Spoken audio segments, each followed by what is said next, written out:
Hi everybody, it's Gina back in the kitchen again. Today is St. Patrick's Day. I know you all will not see this until after St. Patrick's Day, but hope you all had a great St. Patrick's Day. In my pot here, I've got some water, and I've got about half a small head of cabbage. So, we're going to make something good today. I've got everything set on my stove out here. We are going to turn this on and we are going to cook this. Now, my husband is not big on corned beef. I will have to see if he wants some in his or not. I know I will be putting some in with my portion of cabbage. I've also got some diced tomatoes that I have from stuff I had over the weekend. So I'm just going to take the tomatoes in here. I definitely want to use these up first before I use anything else. Before I open a can or anything, I would rather use that up first.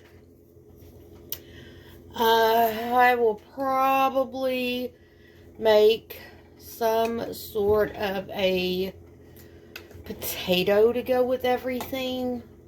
And who knows, maybe I'll peel and chop some carrots or something to go in with this. If I get really feeling like it. Anyway, so this is going to be dinner tonight.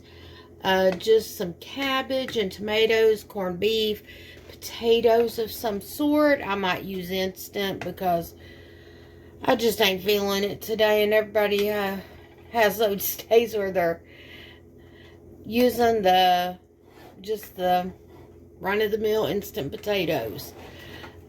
So, if I feel like chopping and peeling and all that later on the potatoes, we'll have those.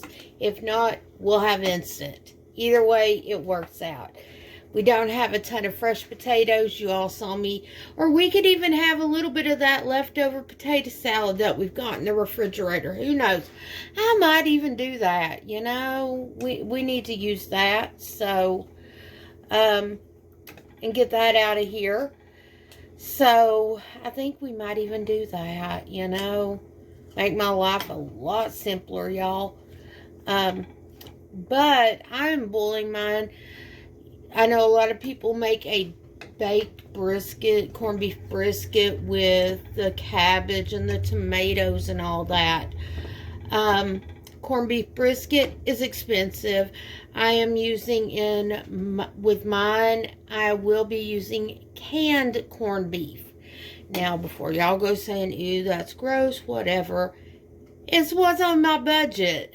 And it's not horrible. I grew up eating this stuff, so needless to say, I am used to eating canned corned beef. It's just kind of how we grew up. Anyway, I am trying to use up some of the stuff that we do have around the house. That's kind of been the goal here the past week or two. Is to just use up the things that we have and all that good stuff.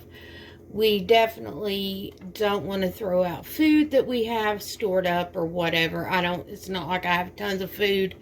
Got a few snacks and some stuff. You know, y'all saw me make some stuff yesterday. I've got crackers. But I keep those normally to go with my stuff that I've got, you know, like soups and to make things like meatloaf and things along that nature. But let's see, why is that not heating up yet? There we go. You know what? That one don't seem to want to heat, which is typical with my stove, y'all. If I have to replace this damn thing right now, I do not have the money for this crap. Hopefully this will heat up.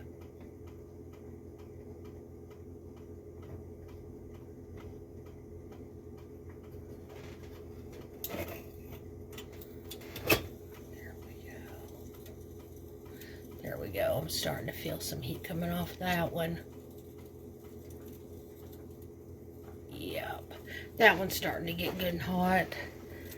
Yeah, I've got an old stove. We bought it secondhand when we moved in this house 11 years ago.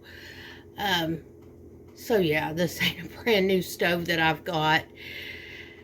Yeah, it was already used. It had been used in an apartment complex, so who knows how many other people besides us have been using it. And right after we got it, I had to put in a brand new oven element. I have had to put on a brand new heating element for one of the eyes on the top. Yeah, so, and I would say this stove is probably 15 to 20 years old. Probably. Yeah, it's probably that old, truth be told. But it is what it is. We bought it for $50. You know. Hey, give a girl a break. We try. We do the best we can with what we've got at the time. So, yeah, we are just doing our best here. Yeah, that's still getting warm there. We are going to let that heat up and get nice and hot so we can cook that up. Yeah, happy St. Patrick's Day, everybody. You know, and no, I don't have no green on today, and no, nobody's gonna pinch me or anything like that, and no, I'm not Irish. And that's just how it is. I am not Irish, not a bit, that I know of. Who knows, I might have some back in there somewhere. I'm not sure. For those of you that are Irish, you know, kiss you. You're Irish, right? Hope y'all have a very good St. Patrick's Day if you're Irish. And for those of you that are not, hope y'all have a great one too. Yeah, so how do y'all cook y'all's corned beef and cabbage? Do y'all do it in your crock pot, your instant pot, your pressure cooker of another kind, your oven, stovetop like I'm doing?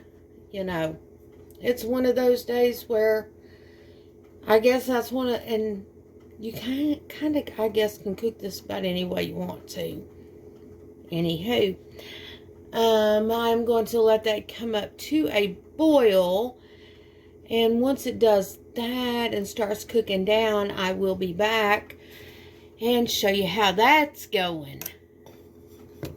Okay, y'all, I am back. I'm going to have to try to merge two videos. I don't know how to do that crap, but I'm going to have to try to do that, because my first one kind of got cut off. So I'm going to try to merge part 1 and part 2 of this together. Y'all pray for me or something. Anyway, we're back with the corned beef and cabbage. I did go ahead and put the corned beef in the pot with the cabbage and the pot with the tomatoes. I did put a little bit of garlic in there as well, like garlic in the...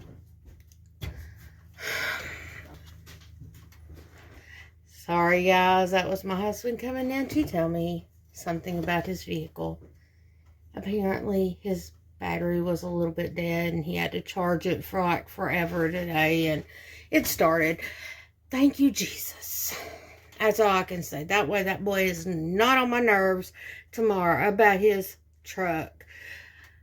It's like I love you, but I am not into car mechanics type deal. So we are going to season up our corned beef and cabbage.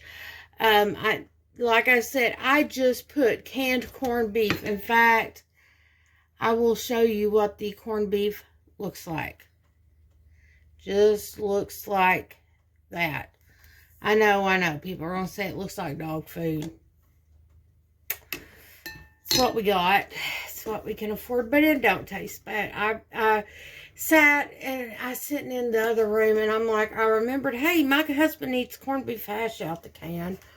So if he'll eat that, he'll eat this candy corned beef and the cabbage. So we are going to add black pepper. I am not going to over pepper mine.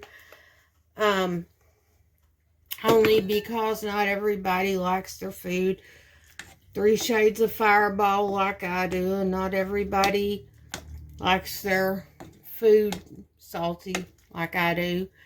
I am also going to add, as usual, garlic powder, onion powder. Y'all know I cannot live without those 2 spices. That's why I've got these big honking jars.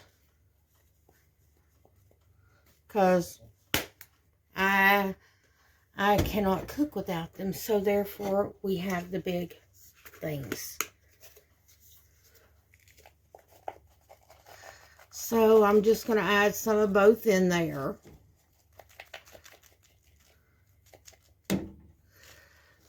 It's got a little bit of pieces that are a little, you know, they're clumped together. I'm going to have to bust them up.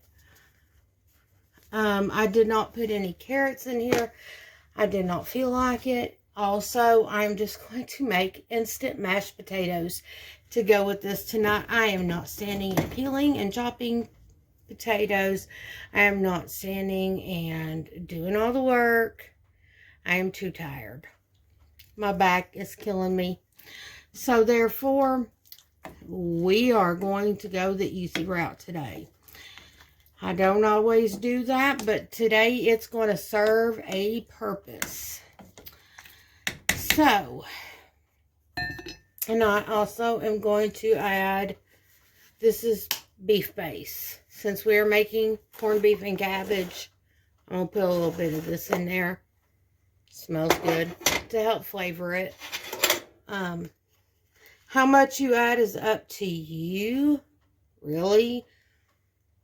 Seasonings are one of those things that, you know, you can kind of get away with whatever you and your family like. If you don't like a certain spice, don't use it. Use something else. If you have somebody that's on a low sodium diet, get stuff that's low sodium. You know, if you got people that can't take heat, then don't make it spicy. It's not that hard. It's fairly... Cooking is all about adjusting stuff. I mean, like the first time you make something, you might want to follow the recipe pretty much. But after you've cooked stuff a time or two, you know, you will get a feel as to if you need to add more or less of something. So, you know, it will help you out that much, you know, with cooking. The more you do it, the more practice you get, the better you get at it, is my theory. You know, I know a lot of y'all already know how to cook. And I'm sure that some of you, since the whole virus thing hit, some of y'all are having to learn to cook and have been for the past couple of years. Give yourself a little leeway. It takes time to, you know, learn to make things, and especially, you know, to think outside of the box, be able to make things, you know. That's just as easy as that. It's not hard to cook. It just takes practice. That's all you can say about cooking. Your grandmother, your mother, if they cooked, they didn't get to be good cooks if they didn't spend a lot of time in the kitchen cooking.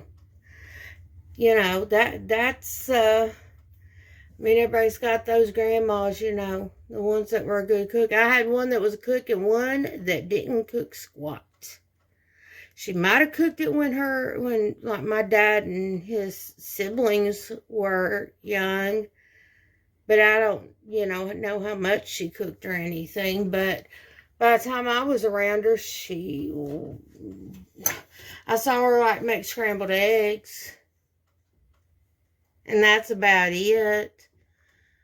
Everything else, it came off, like from the deli counter, like potato salad, macaroni salad, stuff that they'd make there in the store. That's literally how she ate potato salad, macaroni salad. I don't know that I ever saw her eat the macaroni salad, but that woman, one person, would buy a 5-pound tub of potato salad for one person for the whole week. I'm like, how the heck you eat that much? Like, I'll be danged. I'm like, looked at my daddy. I'm like, there's 4 of us and we couldn't even eat that much in a week. Come on now. And she liked them little Star Crunch, little Debbie cakes. The woman loved them. They're pretty good, They're not bad. I ain't going to diss those because they don't, they taste pretty decent. That kind of thing. I mean, I saw her eat some of the strangest stuff you'll ever see in your life.